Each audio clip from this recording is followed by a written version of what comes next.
Татьяна Ф. Вячеслав, как вы думаете, существуют ли конфликтующие между собой методики обучения живописи? Начинающий художник забирается в интернет, а там настоящее раздолье. И работа разными материалами, всевозможные стили. К примеру, не мешает ли обучение рисунку тушью урокам по живописью маслом? Не мешает. Но, мне кажется, нужно, Татьяна, полагаться на интуицию. Прежде всего, нужно смотреть на работы тех, кто обучает. Вот они вам нравятся или не нравятся, или что-то не то.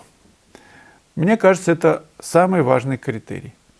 Если человек много говорит, но не умеет делать, то лучше, наверное, к нему не ходить. Ну, вы бы пошли, я не знаю, к доктору, который много говорит, много обещает, что вы вылечитесь тут сразу же, я сейчас тут разведу, и все.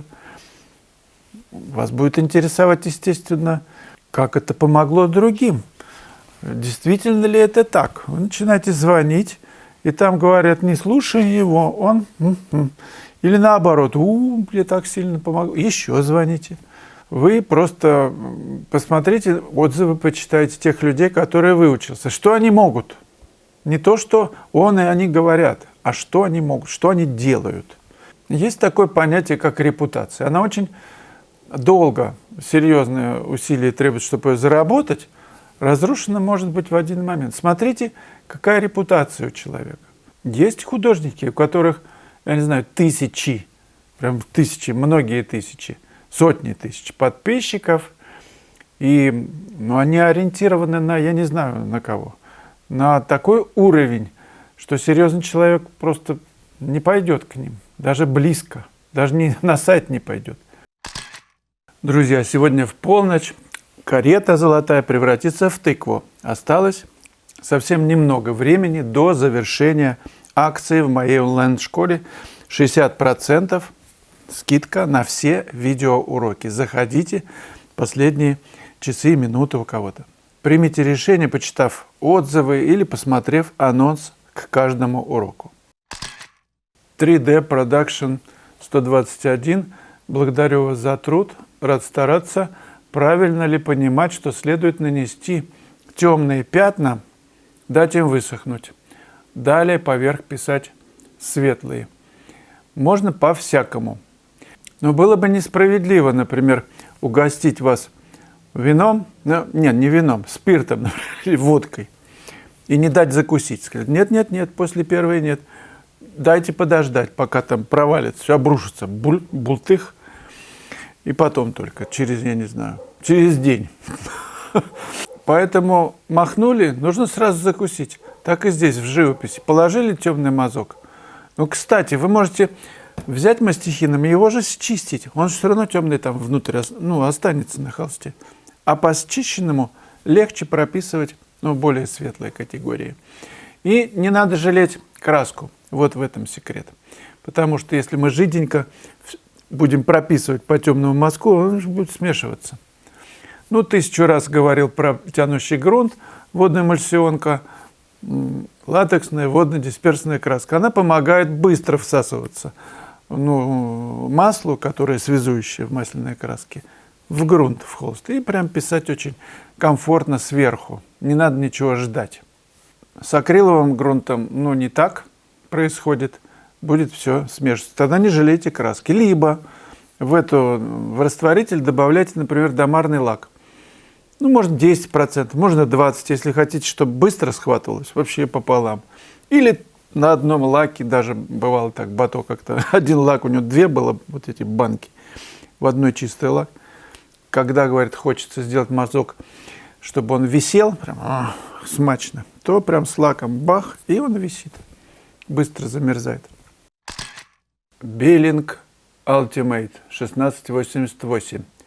А Бато, он говорит так, пишет.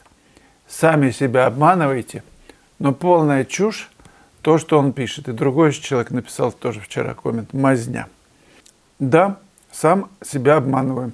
И обманываться, вы знаете, рад.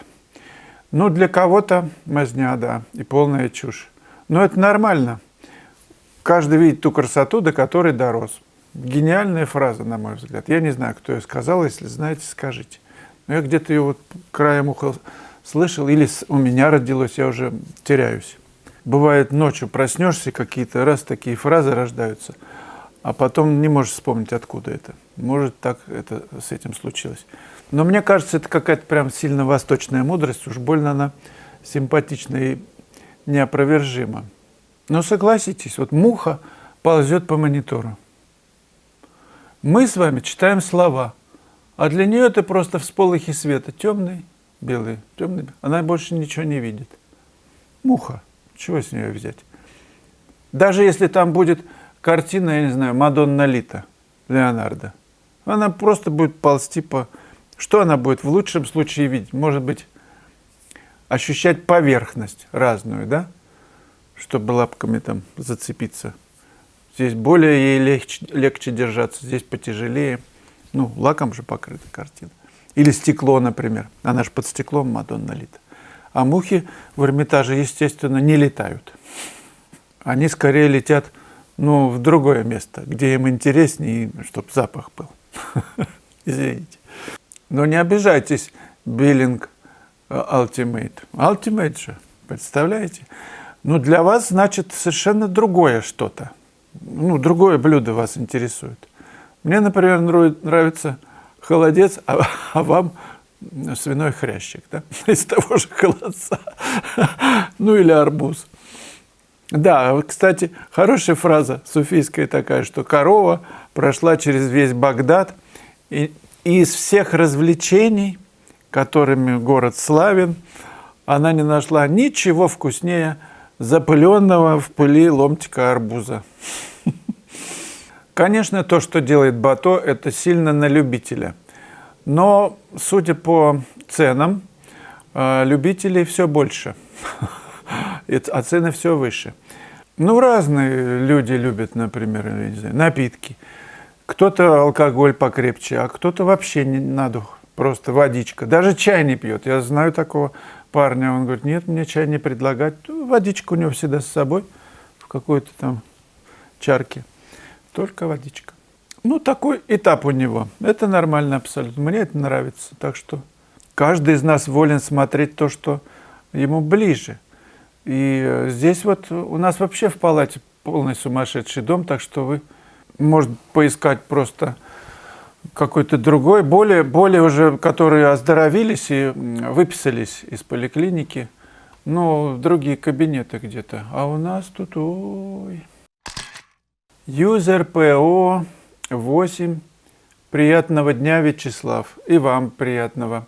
Вы художник наравне многих известных импрессионистов. Ой, но почему не в музеях или в галереях? А от меня же это не зависит. В галереях есть почему. Ну, в Питере, например, Ля Петит, там еще Ракова галерея, посмотрите. Там, если в Питере бываете. Ну, мало, я согласен, мало. Ну, если вы галерейщик, обращайтесь, поговорим, пообщаемся на эту тему. Когда квартира или мастерская захламляется картинами, становится, сами понимаете. Но у меня не захламляется. Приезжают покупатели на дорогих машинах и увозят с собой с тележкой. А продажа такая рутина, потеря времени и всякая жуть. Ну, почему жуть? Если, по-моему, такой есть художник, пишется Ко-Эйч-Н, Кон или Кохн. Он такие дамы, у него с зонтиком, там какие-то такие сзади всегда почему-то дамы в Америке. Он говорит, что продалась у меня одна картина в год, и нормально он себе может позволить жить целый год. Ну, а что торопиться-то? Ну, приедет раз в месяц человек, что-то выберет, и хорошо, я этому рад. А потом, ну, галереи. Не каждой галерее интересно то, что я делаю. Совсем далеко не каждый. Сам я не навязываюсь, но если кто-то обращается, я всегда готов на эту тему общаться и что-то выставить.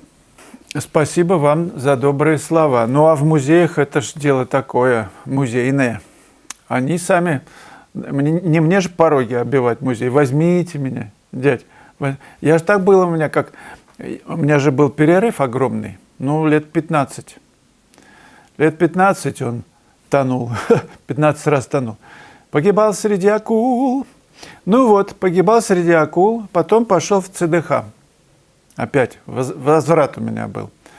Прихожу, смотрю, хорошая работа у одного дяденьки. И хорошие художники, там, Батов. Это первый раз тогда вот с ним познакомился. Ну, с его работами. Давно был. Я говорю, дядь, возьми меня на выставку, посмотри мою работу. Он, ну, принеси, ладно. Не буду называть имени. Значит, принес он, смотрел, значит, ну ладно, говорит, оставь вот эту вот работу одну, пусть она здесь там с краешку постоит. То есть не повесили, а просто постоит. Я был счастлив. Значит, взяли с краешку постоять рядом с маэстро, с великими. Ну, все начали меня учить, как писать правильно. Ну и постепенно как-то так я начал выставляться. Вообще важно влиться в какую-то команду, которые уже маститые, которые уже все такие румяные ходят, такие бравые ребята. Конечно, нужно с поклончиком. Дядь, возьми меня, пожалуйста, возьми мои работы. Да, сейчас все проще. Заплатил деньги, мне кажется, и виси. Стелла Сафонова, Слава, большое спасибо за поздравления, пожелания. Поздравляю с 8 марта всех с праздником весны. Праздник, конечно, женский, но без мужского начала его трудно представить. Это правда. Слава, вот уже 3-й год наблюдаю за тем, что происходит, и возник такой вопрос, если какой-то музей предложит экспозицию для ваших работ, какие обязательно будут отобраны в первую 5? Опа, вот это вопрос, Стелла. Очень сложно. Ну, наверное, будет музей отбирать. Я предложу, вот с галереями всегда так. То есть они же отбирают, что они возьмут. У них мысли свои крутятся, там шурупчики. То, чего, ну, как бы, то, что отличается от их экспозиции, да. Поэтому все ж мои дети, Стелла, все. Каждая даже вот такая милипусечка, в нее вложена душа. Поэтому мне очень сложно выбрать. А вы, Стелла, вот выберите, или вы, друзья, давайте устроим опрос в Телеграме или здесь, ну, не знаю, может быть, здесь даже, от чего там.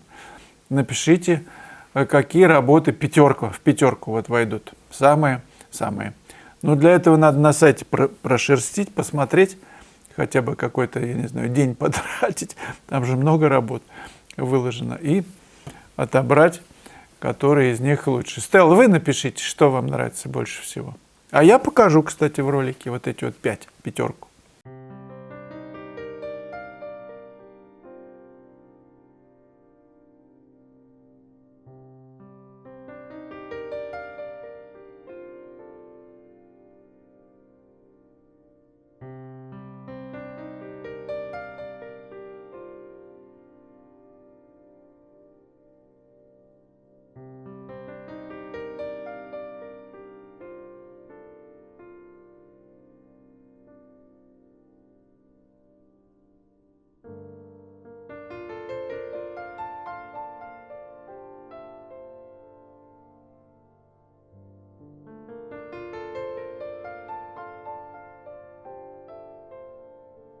В конце этого ролика будет прямая ссылка на видео обзор персональной выставки моей в Сочи. YouTube говорит, что это было 3 года назад, но у меня ощущение, что лет 5 назад. Посмотрите, пожалуйста, эту выставку. Вот там можно отобрать 5 работ. Но это, правда, было уже давно. Я за это время еще что-то написал.